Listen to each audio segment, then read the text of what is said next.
The town sign stood crooked by the road, rusted and forgotten. Welcome to Hollow Creek, but no one lived there anymore.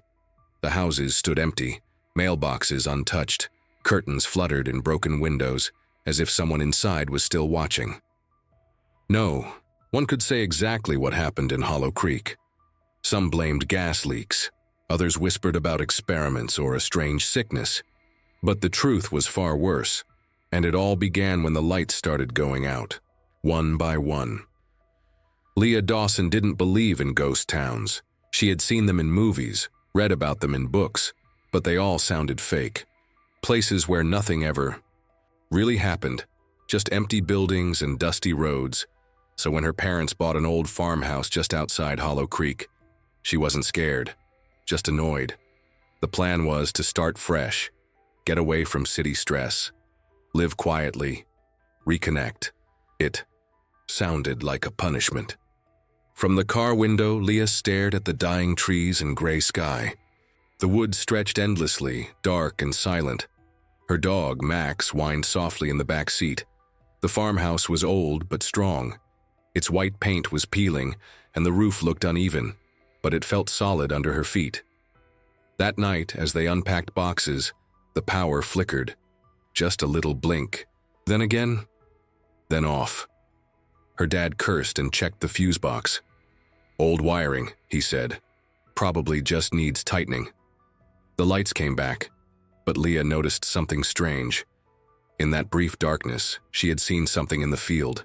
A figure, tall, still, watching. Leah couldn't sleep. Not because of the new room or the creaking floor. It was the silence. Too perfect.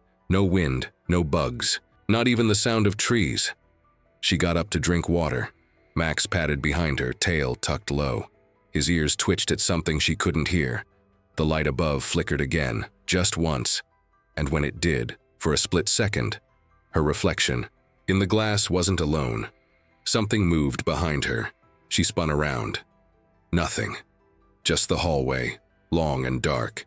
The door to the attic at the far end stood half open. "I didn't open that," she whispered. Max growled low, almost vibrating with tension. She shut the attic door and bolted it. Over the next few days, Leah explored the town. Her parents stayed, busy fixing the house, trying to be cheerful. But Hollow Creek wasn't just abandoned. It was wrong. There were no bugs, no birds, no footprints. The stores still had products inside. The school desks had open books. A diner had food, rotted. To moldy soup, it looked like people had just vanished. She found a girl's diary in the library. The last entry read, "The lights keep going out, but it's not the power. It's something else, something hungry." That night, the power in their house shut off completely. Pitch black. From outside, they heard it. Whispers, faint, floating through the air like smoke. Max barked and ran to the back door, snarling at something Leah couldn't see. Then she saw it too. Eyes, dozens of glowing white eyes blinking in the woods. Watching. Then the lights came back. And the eyes disappeared. Leah waited until her parents were asleep. Then she took Max and unlocked the attic. Inside, the air was stale. Dust floated in the flashlight beam. Old boxes, broken chairs, children's toys, and something else, a door hidden beneath a tarp. She pulled it open. Stairs led downward, not up. A basement attic? It didn't make sense. But Hollow Creek wasn't following the rules.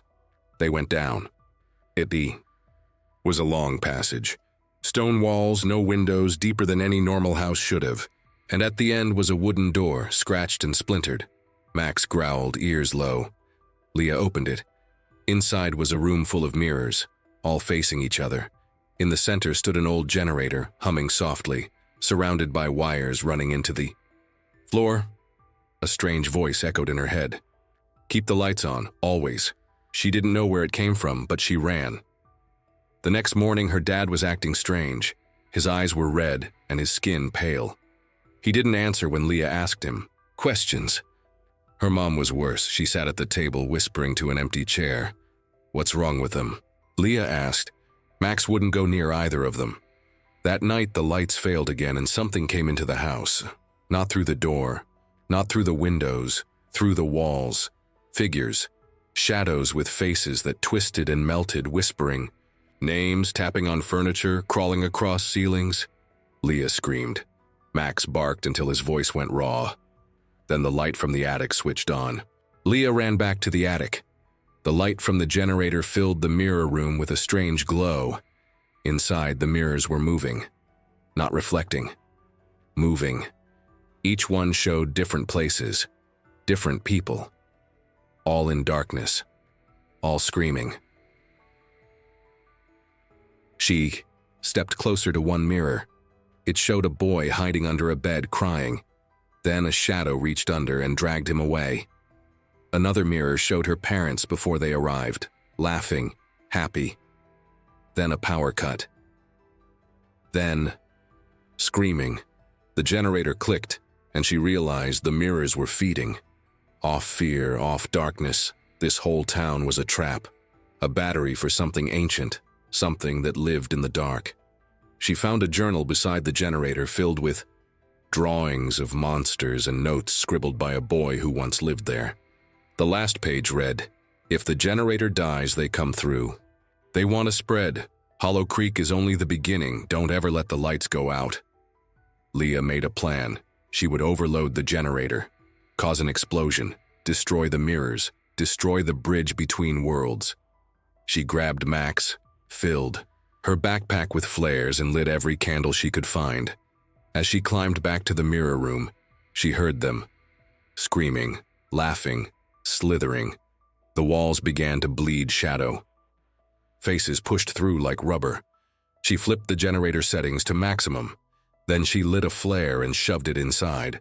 The generator sparked. Mirrors cracked. The floor shook. The creatures screamed, shrill and furious. She ran as fire swallowed the room. The explosion burned half the house. Her parents never made it out. Maybe they weren't really her parents anymore, but Leah and Max did. The next morning, the town was empty again. No shadows, no whispers, no Hollow Creek. The sign by the road now said nothing, just burnt wood. But in the distance, at the edge of another small town, a streetlight flickered, once, twice, then off. Wherever there is shadow, they wait. They don't need to chase you. They just wait for the lights to go out. Hollow Creek was just one place. There are others. Abandoned towns, empty homes, power outages that seem too perfect because they are hunting again. So when your lights flicker, don't move, don't speak, and whatever you do, don't turn them off.